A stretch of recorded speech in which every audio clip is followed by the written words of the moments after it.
Hello everyone, in this video we can see how work Volcano Nozzle from QIDI Q1 Pro on the QIDI I-Fast.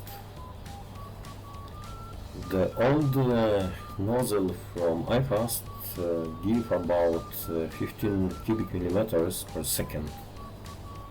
On this video we can see for BambuLab ABS I get 34 cubic millimeters per second.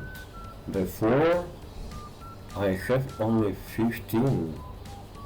Now it's more than 2 times faster. And I check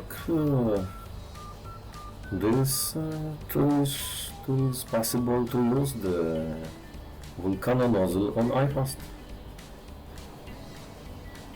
We see this work. It's possible to modify the I-Fast,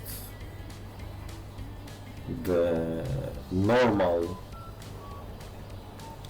I-Fast hot end.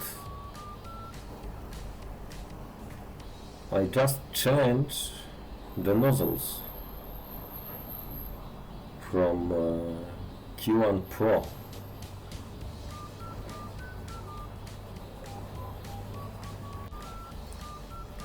Everyone can modify their own I-Fast now. From my test, all this work, I will use this for my work now. It's very good. Now we see 34 cubic millimeters from I-Fast. It's very nice.